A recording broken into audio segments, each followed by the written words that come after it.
Lalu datanglah segala suku Israel kepada Daud di Hebron dan berkata, "Ketahuilah, kami ini darah dagingmu. Telah lama ketika Saul memerintah atas kami, engkaulah yang memimpin segala gerakan orang Israel.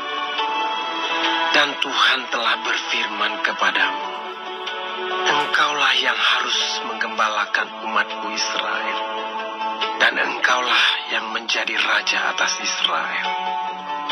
Maka datanglah semua tua-tua Israel menghadap raja di Hebron.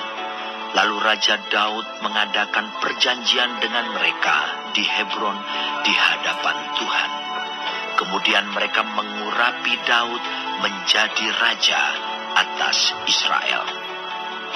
Daud berumur 30 tahun pada waktu ia menjadi raja. 40 tahun lamanya ia memerintah. Di Hebron ia memerintah atas Yehuda 7 tahun 6 bulan.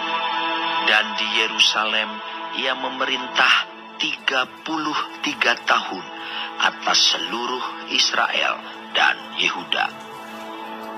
Lalu raja dengan orang-orangnya pergi ke Yerusalem, menyerang orang Yebus, penduduk negeri itu. Mereka itu berkata kepada Daud, "Engkau tidak sanggup masuk kemari. Orang-orang buta dan orang-orang timpang akan mengenyahkan engkau." Maksud mereka, Daud tidak sanggup masuk kemari. Tetapi Daud merebut kubu pertahanan Sion, yaitu kota Daud. Daud telah berkata pada waktu itu, "Siapa yang hendak memukul kalah orang Yebus, haruslah ia masuk melalui saluran air itu." Hati Daud benci kepada orang-orang timpang dan orang-orang buta. Sebab itu orang berkata, Orang-orang buta dan orang-orang timpang tidak boleh masuk bait.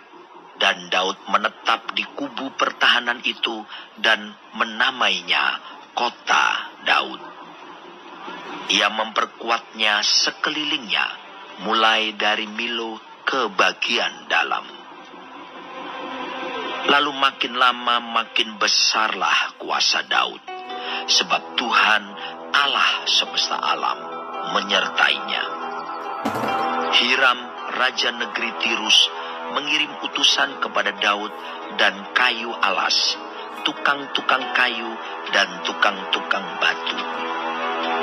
Mereka mendirikan istana bagi Daud. Lalu tahulah Daud bahwa Tuhan telah menegakkan dia sebagai raja atas Israel dan telah mengangkat martabat pemerintahannya oleh karena Israel umatnya. Daud mengambil lagi beberapa gundik dan istri dari Yerusalem setelah ia datang dari Hebron, dan bagi Daud masih lahir lagi anak-anak lelaki dan perempuan. Inilah nama anak-anak yang lahir bagi dia di Yerusalem: Syamua, Sobab, Natan, Salomo, Yibhar, Elisua, Nefek, Yafia, Elisama, Eliada, dan Elifelet. Ketika didengar orang Filistin bahwa Daud telah diurapi menjadi raja atas Israel, maka majulah semua orang Filistin untuk menangkap Daud. Tetapi Daud mendengar hal itu, lalu ia pergi ke kubu pertahanan. Ketika orang Filistin itu datang dan memencar di lembah Refaim, bertanyalah Daud kepada Tuhan, Apakah aku harus maju melawan orang Filistin itu? Akan kau serahkankah mereka ke dalam tanganku? Tuhan menjawab Daud, "Majulah, sebab aku pasti akan menyerahkan orang Filistin itu ke dalam tanganmu." Lalu datanglah Daud di Baal Perasim dan memukul mereka kalah di sana. Berkatalah ia, Tuhan telah menerobos musuhku di depanku. Sebab itu orang menamakan tempat itu Baal Perasim. Orang Filistin itu meninggalkan berhalanya di sana. Lalu Daud dan orang-orangnya mengangkatnya. Ketika orang Filistin maju sekali lagi dan memencar di lembah Refaim, maka bertanyalah Daud kepada Tuhan, dan ia menjawab, Janganlah maju, tetapi buatlah gerakan lingkaran sampai ke belakang mereka, sehingga engkau dapat menyerang mereka dari jurusan pohon-pohon kertau.